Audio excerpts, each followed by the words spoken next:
नमस्ते भाइयों और बहनों। साइंस की इस फाइल्स में आप सभी का स्वागत है।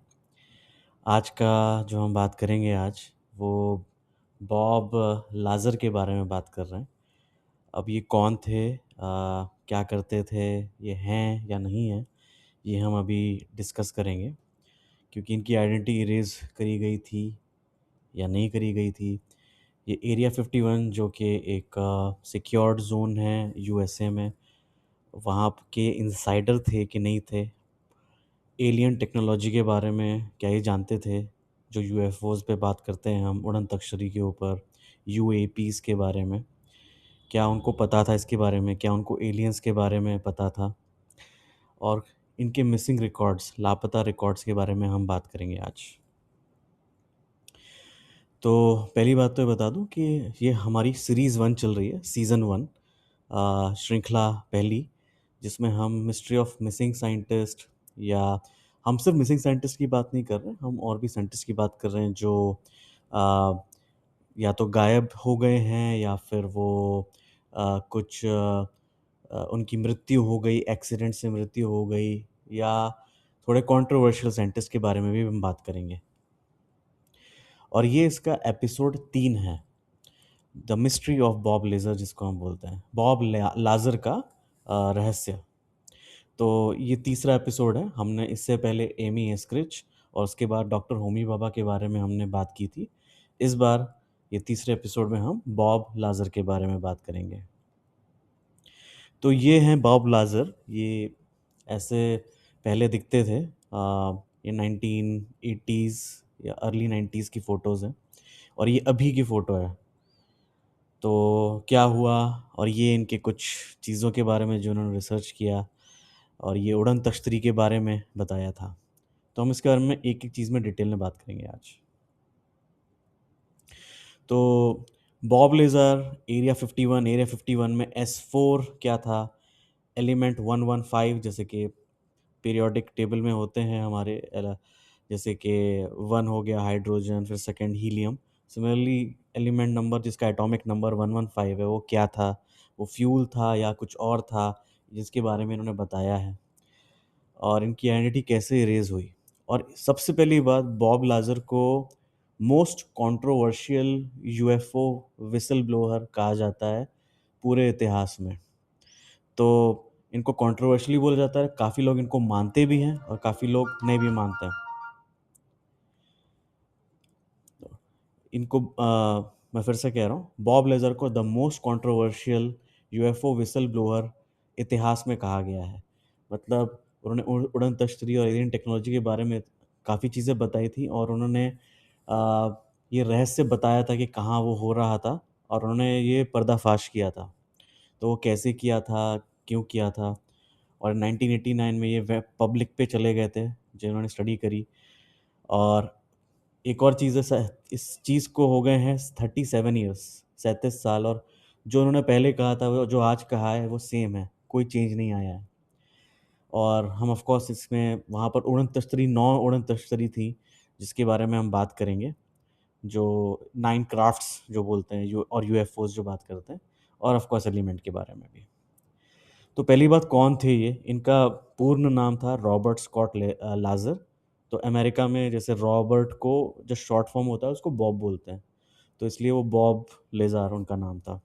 ये 1959 में पैदा हुए थे, फ्लोरिडा फ्लोरिडा स्टेट में, यूएसए में। और ये अभी इसके बारे में हम बताएँगे कि अभी ये क्या करते हैं, वो सब है। तो इनका इनका जन्म हुआ 1959 में। फिर इन्होंने क्लेम किया कि ये फिज़िसिस्ट रोल लिया था लॉस एलामॉस में, जो कि लोकल प्रेस में कवर किया गया था। ये ऐसा इनका कहना है।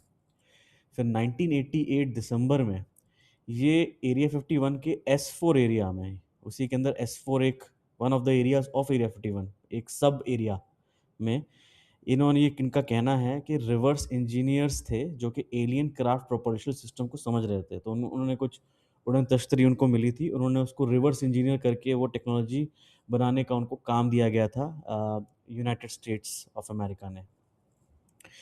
फिर 1989 अप्रैल में इन्होंने ऐसा कहा है कि ये अपने दोस्त को लेके गए थे वहाँ पर एक क्राफ्ट टेस्ट फ्लाइट दिखाने के लिए, और वहाँ वो पकड़े गए थे। ऐसा बताया गया है। फिर मई 1989 में ये क्लास टीवी में आए थे, जिसमें ये एक शैडो की तरह थे। इन्होंने अपना नाम नहीं बताया था, पीछे इनका फेस भी रिवील नहीं था। इनका नाम इन्होंने बताया कि ये डेनिस हैं, और इन्होंने एरिया 51 और एस-4 और बहुत सारी चीज़ों के बारे में बताया, लेकिन पूरा डिटेल में नहीं बताया। लेकिन उस टाइम पे इन्होंने अपनी आइडेंटिटी रिवील नहीं करी थी। इनका फेस, इनका नाम कुछ नहीं। बाद में किया, वो मैं बताऊँगा कैसे। फिर ये उसके बाद 1990 में इनको कॉन्विक्ट किया यूएस गवर्नमेंट ने कि कोई प्रोस्टिट्यूशन रिंग में, और इनकी लाइफ पूरी झिलमिला गई। इनकी लाइफ रोलर कोस्टर रही है, और उसके बाद तो बिल्कुल जब इन्होंने बताया और ये टीवी पे आए, बताया इन्होंने कि मैं बॉब लाज़र हूँ और ये हुआ है, मैं यहाँ पर काम करता था, तब से इनकी लाइफ डीरेल हो चुकी है। फिर अभी की बात है, कुछ 9 साल पहले की बात, 2017 में। 2017 में एफबीआई ने रेड करी इनकी कंपनी यूनाइटेड न्यूक्लियर की में। तो इन्होंने अपनी कंपनी स्टार्ट करी थी, उसमें क्या करते थे वो बताऊंगा मैं बाद में।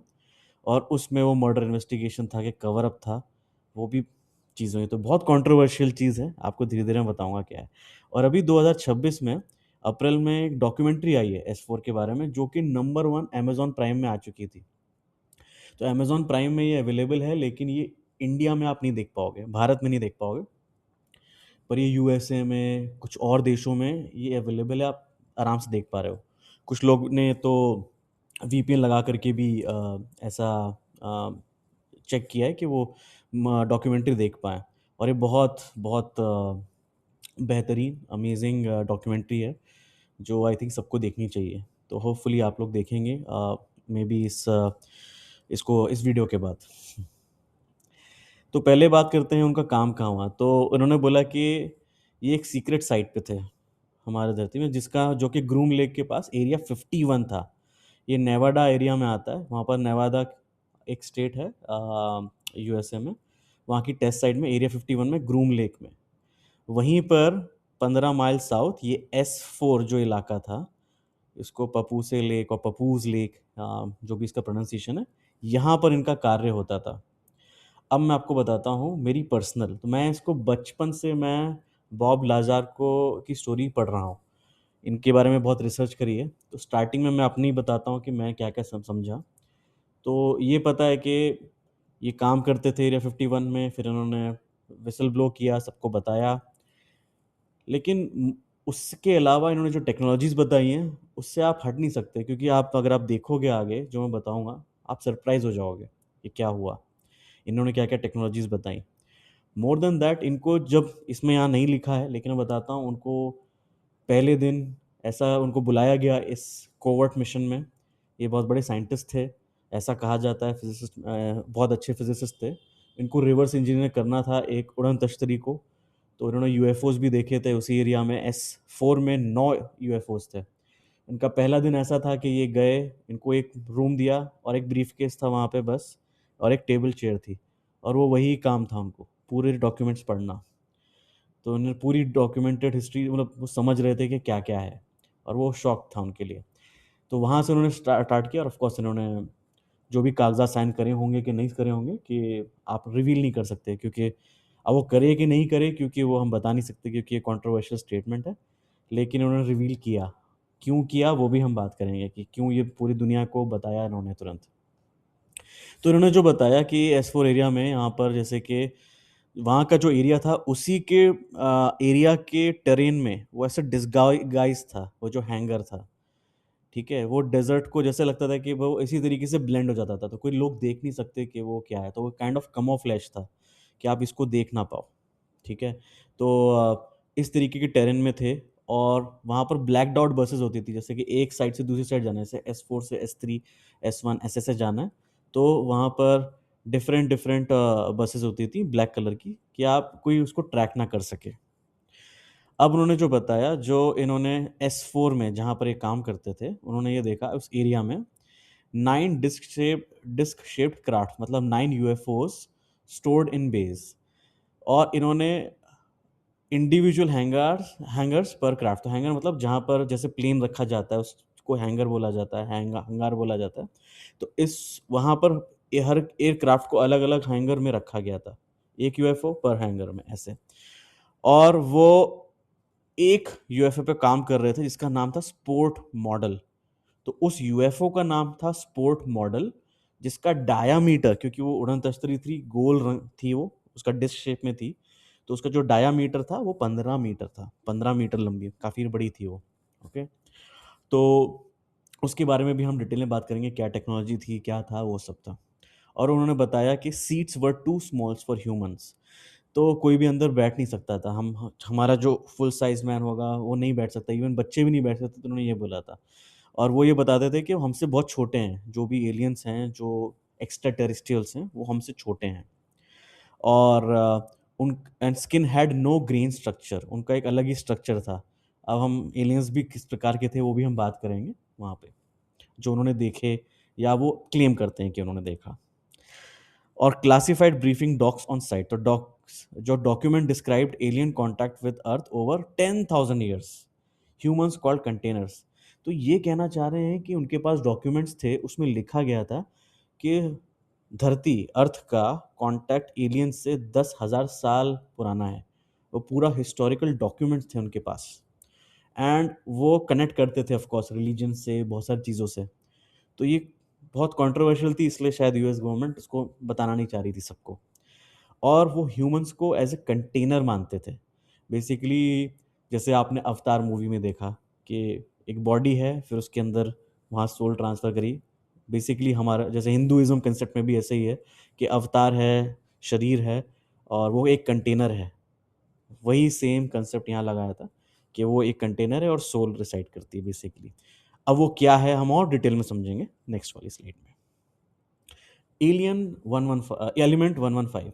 तो जब मैं छोटा था, तब मैं जब पढ़ रहा था, तब इसका नाम नहीं दिया गया था। तो जब उन्होंने बताया था तो इसका नाम सिर्फ यही था, अन पेंटियम। अन पेंटियम मतलब 115, अन पेंटियम। तो 115 नाम से था, जो 1989 में था। और बाद में इसका नाम दिया गया मॉस्कोवियम। ये एलिमेंट एटॉमिक नंबर था उसका। ओके, और फिर अभी 14 साल पहले मतलब ये उसके 14 साल बाद जो बताते हैं 2003 में इसको कंफर्म नहीं किया कि ये एग्जिस्ट करता है। और इसको फिर फाइनली सिंथेसाइज किया गया 2003 में, और इसको फाइनली इसको जो नाम दिया गया 2016 में दिया गया मॉस्कोवियम। और मैं आपको बता रहा हूँ, मैं इस पे स्टडी कर रहा हूँ बहुत पहले से। तब मैं 13 साल का था, मैं बहुत छोटा था उस टाइम पे। और मैं 2000 साल हुआ था उस टाइम पे, तो सिंथेसाइज भी नहीं हुआ था। तो मैं तब से पढ़ रहा था इसके बारे में, फिर और डिटेल में पढ़ा। अब तो इसको मॉस्कोवियम बोलते हैं, ये मेरे लिए भी नई इन्फॉर्मेशन थी जो मुझे पता चला। तो और उन्होंने बताया कि ये जो एलिमेंट है ये फ्यूल है, ये एलियन फ्यूल है। जैसे कि पेट्रोल आप इस्तेमाल करते हैं गाड़ी के लिए, ईंधन होता है, ये एज ए फ्यूल है, लेकिन ये एक सुपर फ्यूल बोलेंगे इसको। उसको मैं समझाता हूँ एक-एक तरीके से कैसे काम करता था। तो उनका जो मेन था, मेन रिएक्टर्स थे, जिसकी वज़ह से काम होता था। तो जो एलिमेंट 115 था कोर, उसको बॉम्बार्ड करते थे प्रोटॉन से, जिससे न्यूक्लियर ट्रांसम्यूटेशन होता था। फिर वो एलिमेंट 116 बन जाता था और इमीडिएटली डिके हो रहा था। और ये रिलीज़ करता था एंटी मैटर पॉजिट्रॉन्स। तो anti matter guided through tuned tube. तो इन्होंने फिर एक इसको गैसियस मैटर स्टेट में इसको कन्वर्ट करने की कोशिश करी थी। फिर total matter anti matter annihilation, मतलब 100% mass is converted into pure energy. तो आप अभी कोई भी ईंधन लेते हैं, तो अगर 10 लीटर है या 10 किलो का आपका फ्यूल है, 100% कन्वर्ट नहीं होता है, कुछ ना कुछ एक लास्ट में डिस्पोजल होता है, कुछ ना कुछ बचता है। जैसे कोल देखोगे, तो कोल को आप बर्न करोगे तो कुछ ना कुछ ज़्यादा मास बचेगा। अगर लिक्विड में होता है तो भी थोड़ा बहुत तो उसमें लास्ट में बचता है, एक छोटा-सा अमाउंट। ये लेकिन हम बता रहे हैं 100% मास प्योर एनर्जी में कन्वर्ट होता था थ्रू गामा रेज़, जो कि कमाल की बात है। फिर energy feeds 3 gravity wave amplifiers arranged in triangle under the craft. इसको मैं आपको जब मैं डायग्राम दिखाऊँगा आपको यूएफओ का कैसे काम करता है, उसमें आपको बताऊँगा 3 ग्रेविटी वेव एम्पलीफायर के बारे में। फिर gravity wave warp space time, तो craft falls under towards destination, no thrust. तो अब आपको बताता हूँ जो मैंने पढ़ा था उस टाइम पे। उस टाइम पे क्या था कि जैसे कि ये डिस्क शेप है, ओके? ये डिश शेप है। अब क्या होता था, वो चीज़ अब डॉक्यूमेंट्स अवेलेबल नहीं है, लेकिन व्हाट इन्होंने बताया था बॉब लाज़र ने कि मैग्नेटिक वेव, क्योंकि मैग्नेटिक वेव कन्वर्ज हो सकती हैं वापस इधर आकर के, तो मैग्नेटिक वेव उसको ऐसे कन्वर्ट कर देती थी, मतलब अराउंड कर लेती थी, तो इवन जो उड़न तश्तरी था, वो यूएफओ था, वो गायब हो सकता था। गायब हो सकता था, बट लेकिन क्योंकि हर एक की कुछ ना कुछ रहती है, वो एक पॉइंट ऑफ एकदम परपेंडिकुलर आप पकड़ोगे, तो वहाँ पर वो अवेलेबल दिखता ही नहीं था, मतलब वहीं से दिख दिख सकता था। तो आपकी जो उड़न तश्तरी है वो गायब है, इनविजिबल हो गई, लेकिन जो सेंटर था, वहाँ से अगर आप कोई नीचे खड़ा है, और ऊपर उड़न तश्तरी है, नीचे खड़ा है, तो ये नीचे आदमी देख सकता है, बंदा कोई भी देख सकता है। लेकिन वो मूव करता रहता है, तो वो फ्रैक्शन ऑफ सेकंड के लिए आप देख सकते हो। तो आपने बहुत देखा होगा यूएफओज़ को कि वो गायब जल्दी हो जाते हैं। या किसी ने फ़ास्ट देखा होगा, कुछ लोग इस तरीके से देखे होंगे। तो वो स्पीड रहती है, कोई डिफरेंट पोज़ीशन में रहता है। लेकिन ऑफ़ कोर्स वो उनको चालू करना पड़ेगा कि मैग्नेटिक वेव उसको सराउंड करे and then it can happen. अब उन्होंने नहीं किया तो कभी-कभी गायब हो जाते थे। जैसे कि मतलब पहले चला, स्पीड में चला उन्होंने, फिर देखा कि उनके ऊपर वो हो रहा है, तो इमीडिएटली कुछ उन्होंने मैग्नेटिक वेव्स डाली इस तरीके से, और वो गायब जैसे दिखने लग गए। वो प्रतीत होने लग गए। वो हैं वहाँ पे, बट वो होने लग गए। बट हम इसको और थोड़ा और डिटेल में समझेंगे कि क्या है, क्या नहीं है। अब ये उड़न तश्तरी जो अभी रिसेंटली अभी बॉब लेज़र ने अभी बनाई है, तो ये अभी भी ज़िंदा हैं, ही इज़ अलाइव, और इनका अभी डॉक्यूमेंट्री आई अभी 2026 में, और इन्होंने अभी as of June he is alive. कहाँ रह रहे हैं मैं सब बताऊँगा आपको। तो इन्होंने अभी देखिए ये जो बनाया है, स्केच बनाया है, ये बॉब लेज़र है, इन्होंने बनाया फिर साइन भी किया है। यहाँ उनका साइन है जो डिटेल में है। तो ये 3 में हम देखेंगे, lower level, mid level and upper level. तो लोअर लेवल में आप देखोगे कि ये 3 ग्रेविटी एम्पलीफायर है, ओके? और एमिटर्स हैं जो कि एक प्रोपल्शन सिस्टम जैसे एक्ट करते हैं।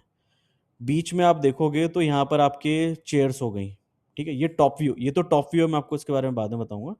ये जो है, यहाँ पर 3 चेयर आपको दिख रही हैं, कंट्रोल पैनल्स रहेंगे, सेंट्रल रिएक्टर रहेगा यहाँ पे, और ये जो थ्योरेटिकल जो बोलते हैं एलिमेंट 115, लेकिन फाइनली अब तो प्रूव कर दिया है कि 115 एग्ज़िस्ट करता है, और बहुत सारी चीज़ें हम उसके बारे में बताऊँगा कि अभी क्यों नहीं यूज़ करते हैं, अगर कर सकते हैं तो। और तो यहाँ पर बैठने का है, और कंट्रोल पैनल है, यहाँ से आप ऑपरेट कर सकते हैं, और सबसे ऊपर लेवल पे एक फ्लैट सीलिंग है, और जो कि एक ऑब्जर्वेशन एरिया या कंडुइट एरिया हो गया। ये टॉप व्यू आप देख सकते हो, जैसे कि आपको 3 चीज़ें दिख रही हैं यहाँ पे, 3 यहाँ पर ग्रेविटी एम्पलीफायर, चेयर्स, ये सब ऊपर चीज़ें ये दिख पा रही हैं, तो ये टॉप का व्यू है। अब टेक्नोलॉजी में थोड़ा और घुसते हैं हम लोग। तो आपका जो ये आप देख रहे हो डिस्क शेप्ड क्राफ्ट है, 15 मीटर डायमीटर में बात करी थी हमने। और ये आपको ऑलरेडी बताया था मैंने कि ये एस4 फैसिलिटी में तो थे, लेकिन ये ऐसे थे कि ये मैन्ड भी हो सकते थे, अनमैन्ड भी हो सकते थे, मतलब स्टेल्थ मोड में भी चल सकते थे। मतलब ये रिमोटली कोई चला भी सकता था। जैसे आप ड्रोन चलाते हो, उसमें कोई है नहीं, लेकिन वो चल सकता है। सिमिलरली इसको भी चलाया जा सकता था, और इसकी कोई विजिबल सीम्स या रिवेट्स नहीं है, appear to be built as one piece. तो ये एकदम वन पीस जैसा बनाया गया है, वन पीस है, व्हिच इज़ अमेजिंग जो इसकी टेक्नोलॉजी है, क्योंकि अगर इस तरीके की चीज़ें हैं अवेलेबल, इट्स अमेजिंग। बहुत प्यारा से बनाया है इन्होंने। फिर प्रोपोर्शन सिस्टम अभी हम देखेंगे, तो ये gravity amplifier, gravity amplifier, gravity amplifier, और यहाँ ग्रेविटी वेव इनके बीच में। तो क्या है, क्राफ्ट कैसे मूव करता था उनके हिसाब से, reactor produces high energy particles. तो हाई एनर्जिकल पार्टिकल्स होते थे, एलिमेंट 115 से सब आता है, हाई एनर्जिकल पार्टिकल्स निकलते थे, जो कि कन्वर्ट होते थे ये ग्रेविटी वेव्स में, ओके? और ये 3 ग्रेविटी एम्पलीफायर जो थे, 1 एट वी, मतलब ये हर एक 3 ट्रायंगल शेप में, मतलब इनको लगाया जाता था, और वो फ़ोकस करता था इन वेव्स के ऊपर। और ये जो ग्रेविटी वेव है, डिस्टॉर्ट करते थे स्पेस टाइम को, जो कि अलाउ करता था craft to fall in a chosen direction. तो वो जहाँ वो करता था एकदम वार्प, एकदम फ़ास्ट तरीके से, जैसे आपने black hole, sorry black hole बोल रहा हूँ, सॉरी, जैसे कि आपने वो क्या बोलते हैं, इमीडिएट जाने वाली आपने देखी होंगी मूवीज़ का, कि एकदम तुरंत चला गया इधर से उधर, तो वो चला जाता है। यहाँ पर भी जैसे कि no inertia, no sonic boom, instantaneous acceleration, immediately चला जाता था। कोई इनर्शिया नहीं, कोई आवाज़ नहीं आई, सोनिक बूम नहीं थी, तुरंत चला जाता था। तो ये एक बहुत इंटरेस्टिंग थी जो टेक्नोलॉजी जो बताई जा रही है, कि इस तरीके का प्रोपल्शन सिस्टम था जो कि ग्रेविटी को एम्प्लीफाई करता था। पावर सोर्स आपको बताइए 115 था। अब इसको अगर हम थोड़ा और डिटेल में समझेंगे, तो मैंने जैसे आपको बताया कि वो उसको प्रोटॉन से आप बॉम्बार्ड करते थे। तो ये आप ये देखिए इस तरीके से, ये जो बताया गया है, energy output to gravity amplifier, जैसे कि प्रोटॉन बीम इनपुट दिया, एलिमेंट 115 टारगेट है, तो यहाँ से प्रोटॉन डाले, ये एलिमेंट 515 टारगेट होता था। फिर पॉजिट्रॉन यहाँ से आउटपुट में निकलते थे। फिर फाइनली जो इसका जो आता था matter anti matter annihilation chamber था, इससे फाइनली आउटपुट जो निकलता था energy output to gravity amplifiers, जो कि यहाँ ग्रेविटी एम्पलीफायर्स में जाता था। तो जो उसको प्रोपेल करते थे फास्ट जाने के लिए, तो तभी वो धुड़म जाता था एकदम हुश, यू का वोंट इवन नो, लेकिन आवाज़ भी नहीं आएगी, ऐसा था। तो ये बड़ा इंटरेस्टिंग था। ये एरिया 51 की रियल फोटो है, ये आप देखोगे इवन गूगल मैप में भी ये पूरा बताया गया है, आप मतलब जो इन्होंने मार्क डाउन किया है। और ये क्या बोलते हैं, कि ये जैसे मैंने दिखाया कि आपको दिखेगा भी नहीं, लेकिन इस तरीके की जगह है कि आपको ये पता चलेगा कि देखिए यहाँ पर आप कि ये पहाड़ है और उसके बीच में जो जगह दिखा दी, पता ही नहीं चलेगा कि वो अंदर है क्या। तो ऐसा लगेगा पहाड़ के अंदर ही ये सब चीज़ें बनाई गई हैं, राइट। अभी इंटीरियर्स और क्रू के बारे में हम देखते हैं। तो ये आपको बताया कि मिनिमल था, छोटा-सा था, सीट छोटी थी, और छोटे लोगों के लिए बनाया जाता था क्योंकि उनका साइज़ छोटा है, एलियंस का कितना छोटा है वो और डिटेल में आप समझेंगे। और no controls like conventional aircraft, ये पॉसिबल थॉट कंट्रोल और रिमोट ऑपरेशन। तो मतलब थॉट से, थॉट पावर भी हो सकती है कि क्योंकि उनको इन्हीं बताया नहीं है, या फिर ये डिटेल में भी बताया नहीं, मे बी थ्रू थॉट, कि थॉट बताया और फिर वो चलने लगी। क्योंकि कोई कंट्रोल पैनल नहीं था, वैसा नहीं था, अलग तरीके का जो एक दिखाया गया। उन्होंने बस एक एग्जांपल दिया कि यहाँ पर थे, बट कैसे चलते थे, इट वाज थ्रू थॉट और थ्रू रिमोट ऑपरेशन। बीइंग्स जो एलियंस थे, वो 4 से 5 फीट के थे। वो ग्रे कलर के थे और उनकी आँखें लंबी-लंबी, काली-काली, जैसे पिक्चरों में दिखाया जाता है, वैसा है। और कोई इनके बाल नहीं थे जो दिखते थे, और नो नोज़ और ईयर्स ओपनिंग्स इंस्टेड। तो ओपनिंग्स हैं लेकिन नोज़ नहीं है, जैसे नोज़ जैसे बाहर आ रही है वैसे नहीं है, लेकिन ओपनिंग थी कि एक हाँ, साँस तो लेनी पड़ेगी कहीं न कुछ तो रहेगा, कि एक यहाँ पर साँस थी, कान नहीं होगा, कुछ होगा। देयर वर सम ओरिफाइसेस या होल्स थे उनके, लेकिन क्या थे वो देखते हैं। और थिन थे, फ्रेजाइल बिल्ड थे, मतलब बहुत फ्रेजाइल थे, बहुत पतले-पतले से थे। और इसके अलावा बॉब लाज़र ने बहुत सारी और भी चीज़ें बताई, डॉक्यूमेंट्स बताया, ह्यूमन से कंटेनर्स बताया, फिर एक ज़ीटा रेटिकुली ओरिजिन के बारे में भी बताया, जिसके बारे में और मैं बताऊँगा।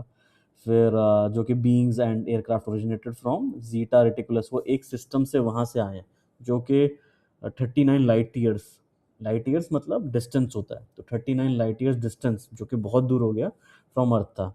तो वहाँ पर ज़ीटा रेटिकुलाई करके एक स्टार है, वहाँ से वो ओरिजिनेट हुए हैं, क्राफ्ट भी वहीं से आया है, उसका ये कहना है। और प्रोग्राम बहुत सीक्रेट था जिस पे वो काम कर रहे थे, और most of the government officials did not have know it existed, क्योंकि कुछ ही लोगों को पता था, चुनिंदा लोगों को पता था ये। और इसका कोई फिजिकल एविडेंस रिलीज़ नहीं हुआ था, और मतलब लेज़र ने कभी इसको कुछ फ़ोटो नहीं ली हो या कुछ डॉक्यूमेंट उसने कोई रिलीज़ नहीं करे इसके बारे में। जान का खतरा था, क्या था पता नहीं, लेकिन रिलीज़ नहीं किया बॉब लाज़र ने। ये और डिटेल में क्रॉस सेक्शन है यूएफओ का, मैं समझा सकता हूँ और डिटेल में। तो 15 मीटर डायमीटर, 3 मीटर का ये है, 2 लोग, 2 ही बीइंग्स उसमें आ सकते थे, जो है। और जो मैंने बताया ओरिजिन ज़ीटा रेटिकुलर सिस्टम में था।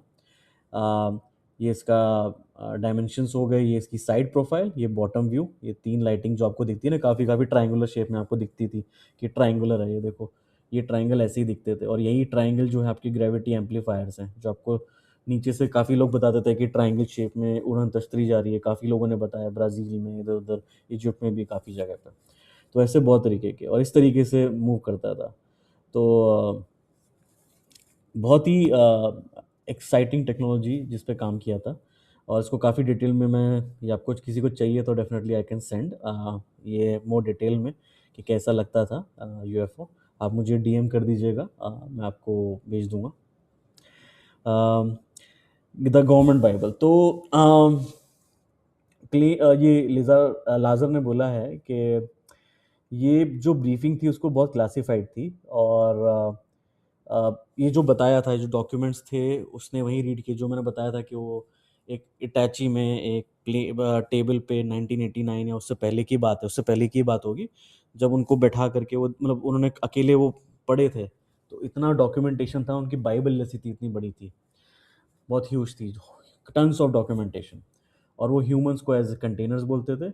और जैसे मैंने कहा कि एलियन कॉन्टैक्ट विद अर्थ जो कि 10,000 साल पुराना जाता है, तो इसको सप्रेस इसलिए किया गया था कि ये डिस्टेबलाइज कर सकता है एस्टैब्लिश रिलीजन्स को और ह्यूमन आइडेंटिटी को, टू डेंजरस टू डिस्क्लोज उसके हिसाब से। और एक और ये चीज़ थी कि there is a high possibility of origin of religion, mythology, ancient advance knowledge.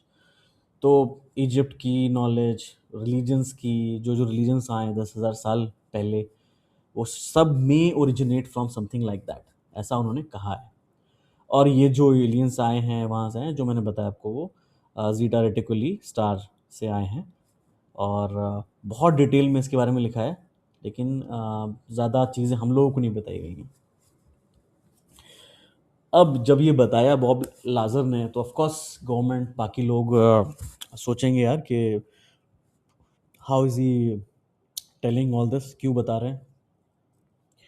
तो अब इनको झूठा कैसे साबित किया जाए कि ये झूठे हैं। तो इन्होंने क्या है, इनकी आइडेंटिटी इरेज करी। तो आइडेंटिटी इरेज करी, अगर आप देखोगे, कुछ इन्वेस्टिगेटर्स ने वेरीफाई करने की करी और उन्होंने कुछ मिला ही नहीं। क्यों नहीं मिला?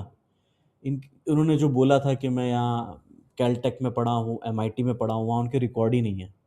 ठीक है, कोई रिकॉर्ड नहीं है। फिर वहाँ पर वो उन्होंने बोला कि मैं लॉस एलामोस में फिजिसिस्ट का रोल था, बोले वहाँ पर कोई फिजिसिस्ट था ही नहीं उनके हिसाब से। और उन्होंने बोला कि सिर्फ कॉन्ट्रैक्टर टेक्नीशियन के रोल देते थे वहाँ पे रिकॉर्ड्स में। और अगर आप देखोगे, सोशल सिक्योरिटी नंबर भी नहीं था उनका, जो एसएसएन नंबर यूएसए में होता है, सोशल सिक्योरिटी नंबर, वो है ही नहीं उनके हिसाब से। तो बेसिकली लाजर एग्जिस्ट ही नहीं करते थे एज पर यूएसए रिकॉर्ड्स। अगर वो एग्जिस्ट नहीं करते थे तो वो बंदा आज कैसे जिंदा है और है? तो ये भी एक क्वेश्चन था। लेकिन क्या क्या कंफर्म हुआ है लाजर के बारे में? तो 1982 में लॉस एलामोस में फ़ोन बुक में उनकी लिस्टिंग तो है कि हाँ, कोई तो था। फ़ोन लिस्ट जो होती है, एक फ़ोन बुक जो होती है, उसमें उनका नाम तो है। और ये फिजिकल कॉपी ये बोलता है कि उस फैसिलिटी में थे, वो कहीं ना थे। अब वो वही थे कि कोई और था, ये नहीं पता।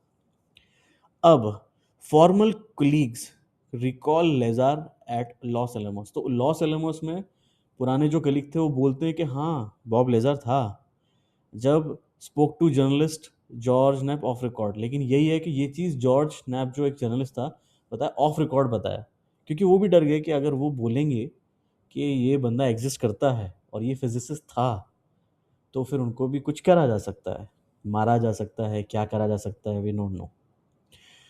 लेकिन एक जर्नलिस्ट जॉर्ज नैप को इन्होंने बताया, उनके फॉर्मर कलीग्स ने, कि यस, वो एग्जिस्ट करता था।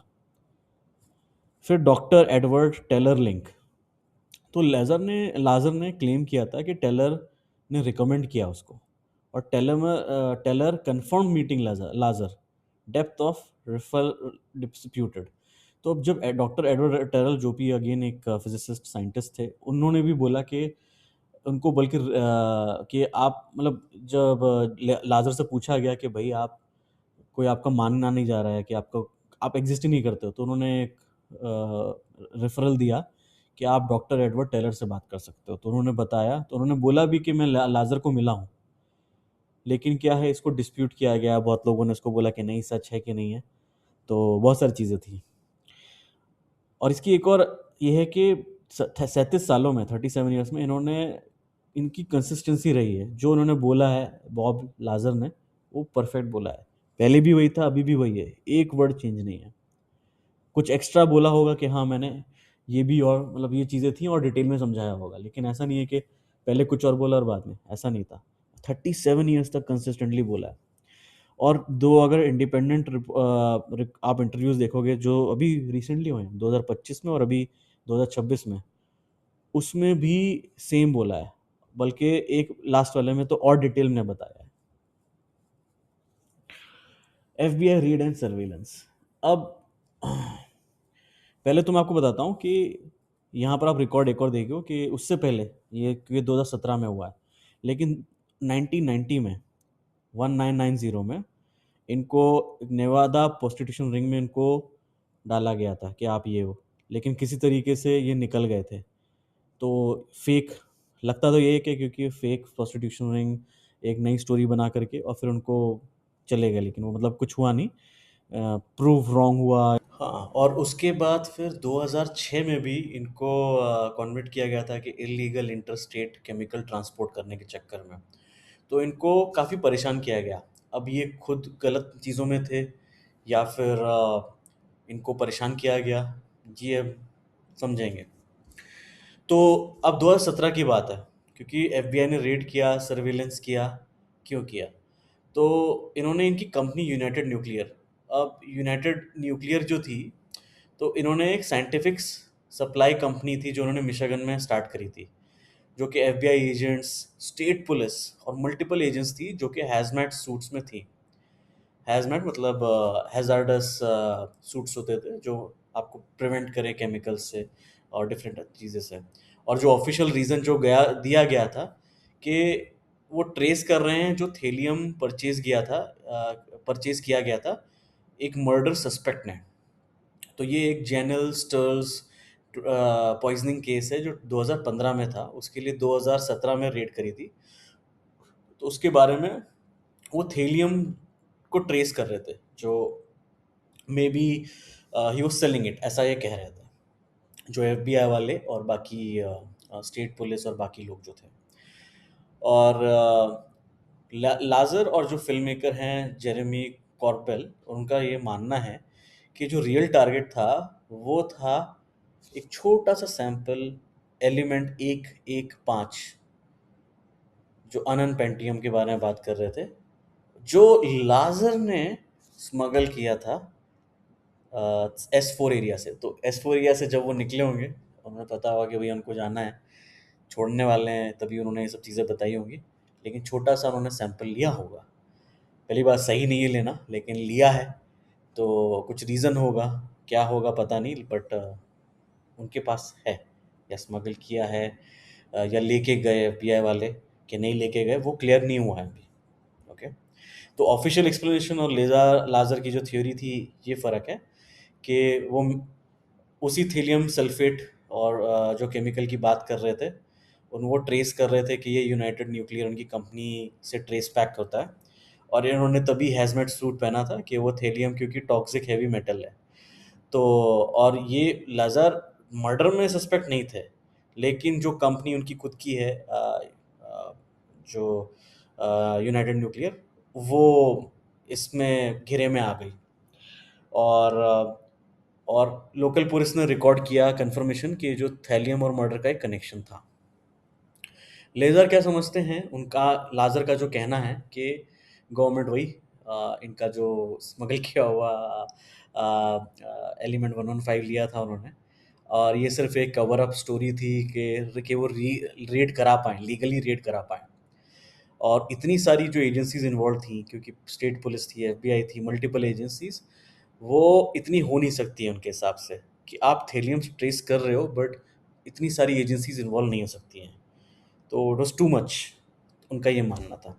और ये जो टाइमिंग भी थी जब कॉर्बेल इस पे डॉक्यूमेंट्री बना रहे थे, तब की बात है। वो बहुत सस्पिशियस थी। तो कॉर्बेल ने इनके ऊपर डॉक्यूमेंट्री बनाई हुई है, जो फ़िल्म मेकर हैं, उनका भी इसलिए मानते हुए हैं कि रियल टारगेट वो नहीं था, जो ये जिन्होंने बताया कि कुछ ऐसा-ऐसा है। रियल टारगेट ये चीज़ थी कि इनका जो एलिमेंट 115 है। तो बीच के प्रोडक्शन में इन्होंने आने की कोशिश में भी वो कुछ जानना चाह रहे होंगे, क्या वो डॉक्यूमेंट्री में बोल रहे हैं। तो ये बहुत क्लियर बोला है बॉब लाजर ने कि at the risk of sounding paranoid, I always suspect I am being monitored. तो वो इतना हो गया कि मेरे को हमेशा लगता है कि मेरे को कोई ना कोई देख रहा है, कोई मुझे मॉनिटर कर रहा है, कोई देख रहा है, मैं कहीं जा रहा हूँ, ये कर रहा हूँ, वो कर रहा हूँ। और एक पैरानोया, मतलब एक अंदर से एक वो पागलपन है कि यार ऐसे लगने लग गया, क्योंकि ये इट इज़ अ रिस्क, लेकिन मैं ये कह रहा हूँ ऐसा, लेकिन ये है ऐसा उन्होंने कहा। तो वर्डिक्ट क्या है इसका? क्या आप बिलीव करते हैं या नहीं करते हैं? ऑफ कोर्स हम और डिटेल में भी लास्ट में बात करेंगे। तो अगर हम एविडेंस फॉर लेज़र जो है, तो अगर आप देखोगे एलिमेंट 115, उन्होंने जो प्रेडिक्ट किया कि ये एलिमेंट था, प्रेडिक्ट क्या मतलब, उन्होंने तो देखा था एलिमेंट 1989 में कि वहाँ था, और 14 साल पहले बताया था सिंथेसिस से पहले। सिंथेसिस 2003 में आई, तो उन्होंने पहले बताया कि ये है, और फिर 2016 में इसका नाम भी आ गया और लोगों ने बताया कि ये एग्जिस्ट करता है मटेरियल। अब मैं बताता हूँ एक और चीज़ थी कि जो अभी हम शायद मेरे ख्याल से इसके बारे में बात करेंगे, बट मैं यहाँ पर बात करूँगा बाद में इसी में, क्योंकि जो इनके अगेंस्ट जाता है। लेट अस टॉक एक बाय वन बाय वन। फिर named and described area 51 before CI acknowledged it in 2013। तो 2013 से पहले ही उन्होंने बताया था कि भैया ये एरिया 51 है, और सीआईए ने फाइनली माना था, लेकिन बहुत सालों बाद माना। तो 11 प्लस 13 मतलब 24 साल बाद माना। और ये दो 1989 में सब बता दिया था इन्होंने कि एरिया 51 एग्जिस्ट करता है। तो कुछ तो छुपा रहे थे, क्योंकि एरिया 51 एग्जिस्ट करता था, फिर सीआईए ने बताया। Witnesses corroborate watching craft platform impossible manoeuvres. और कुछ लोगों ने, जो विटनेस हैं, इवन आसपास के लोगों ने कुछ चीज़ें देखी यूएफओस की, कि वो डिफरेंट मैन्यूअर्स, मतलब इस तरीके से जा रहे थे, मूव कर रहे थे यूएफओस, कि वो क्या बताएं। एक और किस्सा है जो मैं आपको बताना भूल गया, मैंने बहुत पहले पढ़ा था इसलिए अभी मुझे याद आया, कि जब फर्स्ट टाइम बॉब लाजर ने उसको यूएफओ को चलाने की कोशिश करी थी, तो इमीडिएटली धड़ाम से ऊपर गया, धड़ाम से फास्ट आ गया, फ्रैक्शन ऑफ सेकेंड्स में। एंड दे वर एस्टोनिश्ड कि इतनी स्पीड से ऊपर नीचे हुआ। दे वर एस्टोनिश्ड, इस स्पीड से था। तो उन्होंने देखा कि इस फ्यूल की कितनी पावर है, जो 115 एलिमेंट था उनके पास, फ्यूल की पावर क्या है और क्या क्या वो कर सकता है, क्या स्पीड हो सकती है। और 1980s में किया होगा उन्होंने ये सब एक्सपेरिमेंट, तो सोचिए उस टाइम पे तो इतनी स्पीड होती भी नहीं थी कभी। तो और आसपास के लोगों ने जैसे कि ये स्टोरी बताई भी है कि इस तरीके से इम्पॉसिबल मैन्यूवर्स कराए गए हैं, टेढ़ा मेढ़ा गया है, जो कि नॉर्मल कोई एयरक्राफ्ट जो अभी तक धरती पे नहीं बना है वो कर पा रहा है। Uniquely specific internally coherent propulsion system description. तो इन्होंने जो propulsion system, UFO technology, element, इन्होंने जो पूरा एक्सप्लेनेशन दिया है, इतना टेक्नोलॉजिकली हैवी दिया है, जो कि ऐसे आप मन घड़त नहीं बना सकते हो। It cantt be made up in your mind कि ऐसा होगा वैसा होगा, वो भी 1980s में।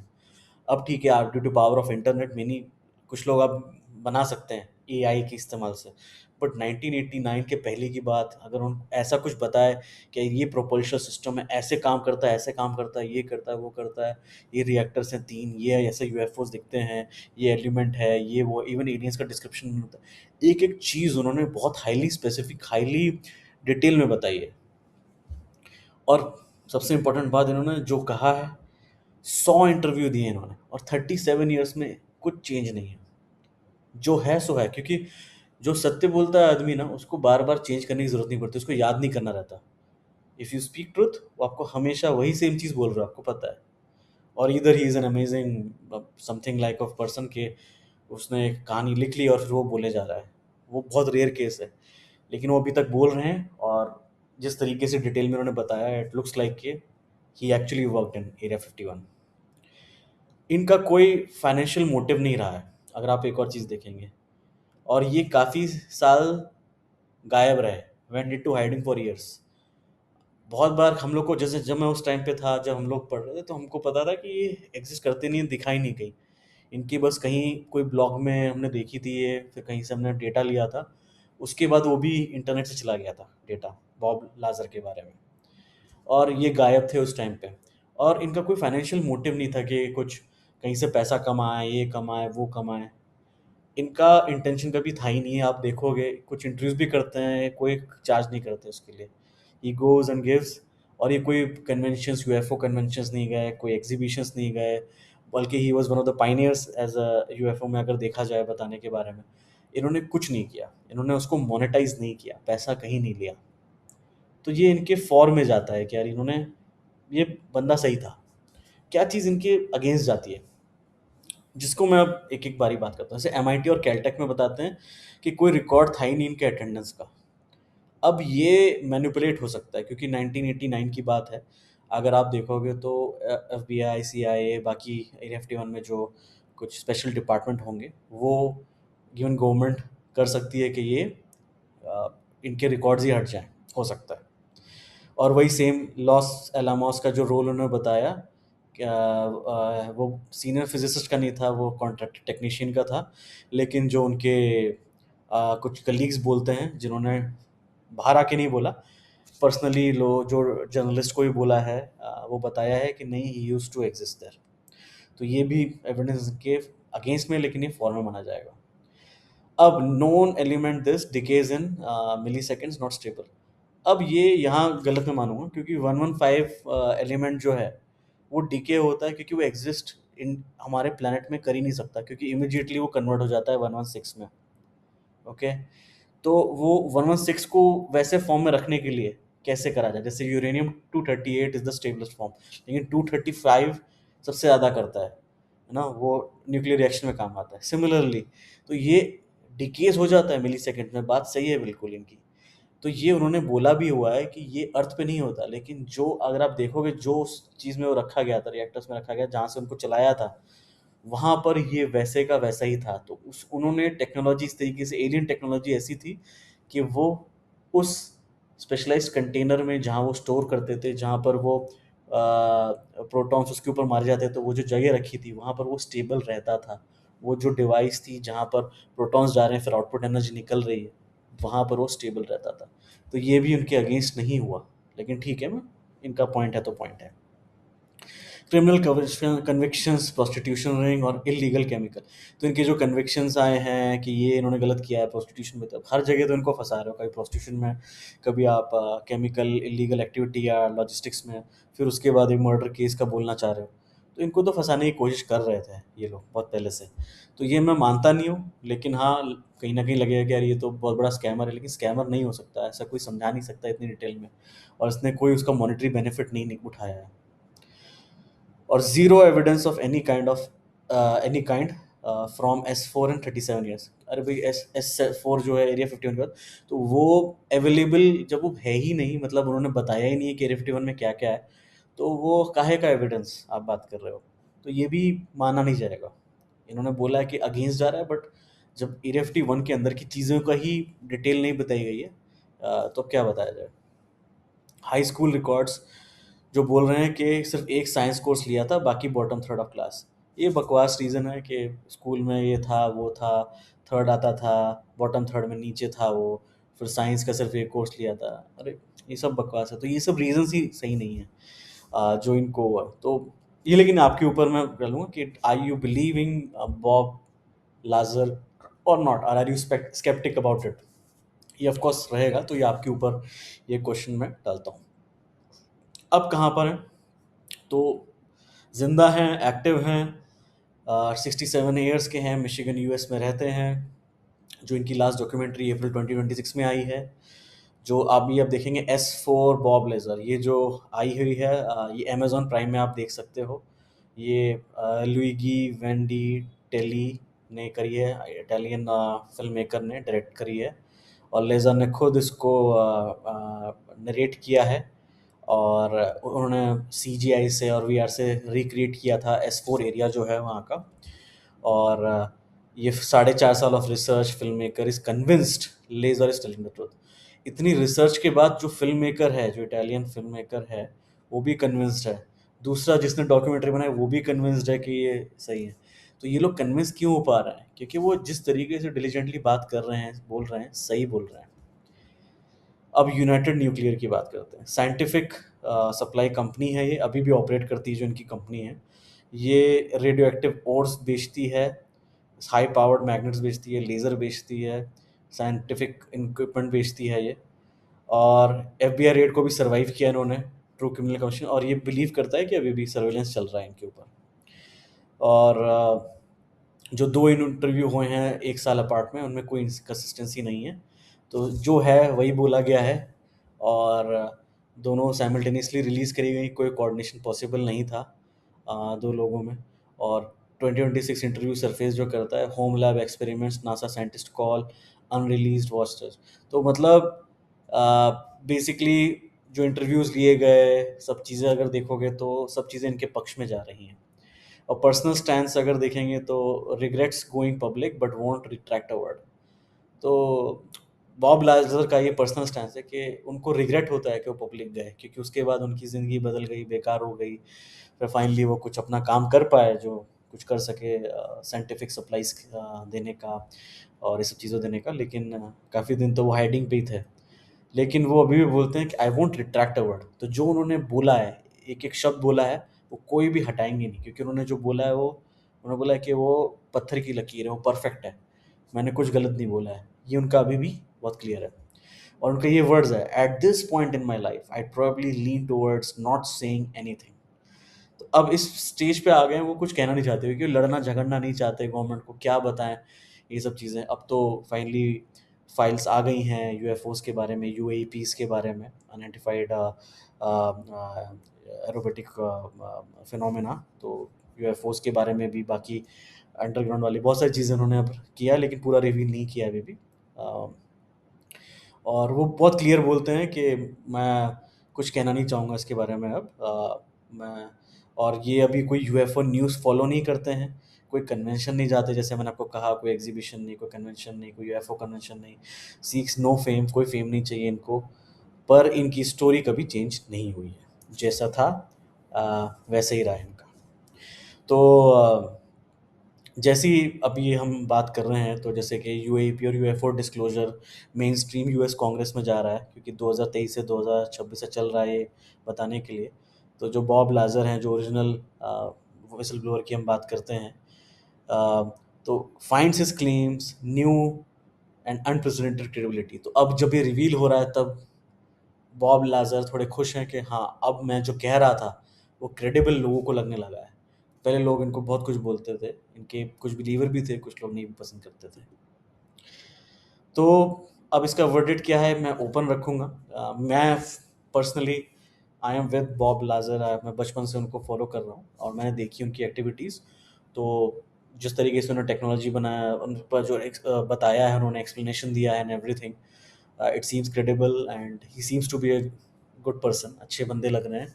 और इनका कोई फाइनेंशियल मोटिव नहीं है किसी भी चीज़ में। तो मैं उनके पक्ष लेना चाहूँगा।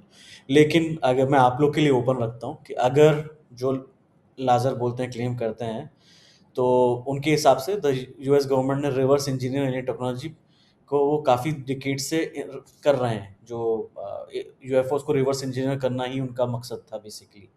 और उन्होंने जितने भी विटनेसेस थे, उनको साइलेंस करने के लिए ये सब चीज़ें करी थी। ठीक है? और अगर लाज़र गलत हैं, तो ये दुनिया के सबसे लंबे भी और हिस्ट्री के सबसे ज़्यादा कंसिस्टेंट झूठ बोलने वाले या फैब्रिकेटर बोलेंगे इनको। और ये बहुत लकी हो गए ये कि भैया इन्होंने एलिमेंट 115 के बारे में एक्चुअली पहले ही बता दिया।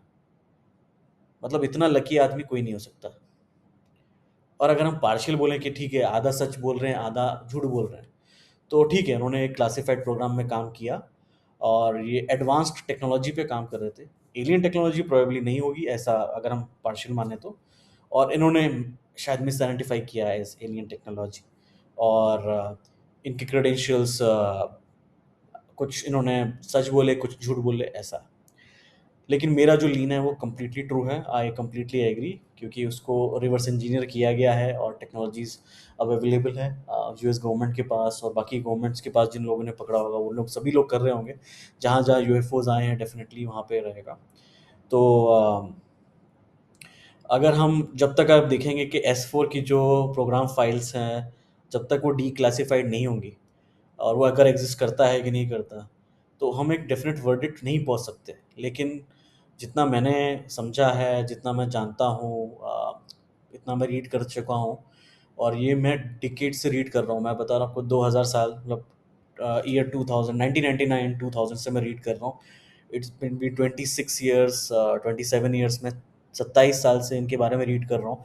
जितना मैं बताऊँ उतना कम है। मैं इनके बारे में कम से कम पूरे दिन बात कर सकता हूँ। मैं 20-24 घंटे बात कर सकता हूँ इनके बारे में। पर क्योंकि हमारे पास समय की कमी रहती है, तो हम ट्राई करते हैं 1 घंटे में फ़िनिश करें, लेकिन जितना है बेस्ट करा है। तो मैं जितना समझता हूँ, बॉब लाज़र सच बोला है इन्होंने।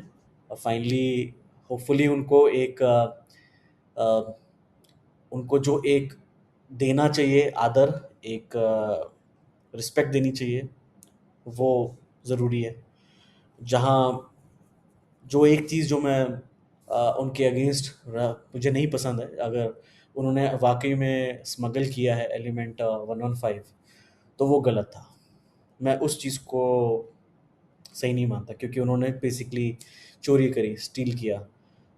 उनका क्या इंटेंशन था, कुछ और था, मुझे नहीं पता, लेकिन मेरे हिसाब से ये चीज़ गलत थी। लेकिन अगर आप हर चीज़ पकड़ोगे, तो ये बताना दुनिया के बारे में ज़रूरी था, यूएफओज़ के बारे में। और फाइनली अब यूएस गवर्नमेंट बता रही है, और भी गवर्नमेंट्स बताएँगी, रशिया भी बताएगी, मेबी इंडिया गवर्नमेंट के पास हो, मेबी भई बाकी और गवर्नमेंट्स भी हो हैं, चाइना में हैं, यूरोप में भी डिफरेंट कंट्रीज़ के पास होगा कुछ ना कुछ। तो जब तक सब लोग सामने नहीं आएँगे, बताएँगे नहीं, तब तक हमको नहीं पता चलेगा कि असली में क्या है। तो होपफुली इनको एक रिस्पेक्ट मिलनी चाहिए, और अगर इन्होंने कुछ गलत किया है तो उसके वो भी उनको कुछ थोड़ी बहुत सज़ा भी मिलनी चाहिए। तो ये हमारा पहला सीज़न है। मिसिंग साइंटिस्ट के बारे में हम बात कर रहे थे, लेकिन क्योंकि ये मिसिंग थे बीच में, ये काफ़ी साल तक 10 साल 9-10 साल ये मिसिंग ही थे। किसी को नहीं पता था कहाँ है, फाइनली ये वापस आए। तो आई एम वेरी हैप्पी कि ये वापस आए, और मेरा पर्सनल इनके साथ बहुत अच्छा है कि मैं चाहता हूँ कि होपफुली मैं इनको मीट भी कर सकूँ, कभी मौका मिले तो। तो I would love Bob Lazar sir to meet and discuss a lot of things. तो होपफुली कभी ना कभी मौका मिलेगा। तो पहली बात धन्यवाद आपका सुनने के लिए, और हम नेक्स्ट एपिसोड में और भी कुछ इंटरेस्टिंग साइंटिस्ट के बारे में लेके आएँगे, और उनकी कहानी बताएँगे हम आपको। धन्यवाद आपका। आप साइंस की इस फाइल्स देखते रहिए। धन्यवाद, नमस्ते।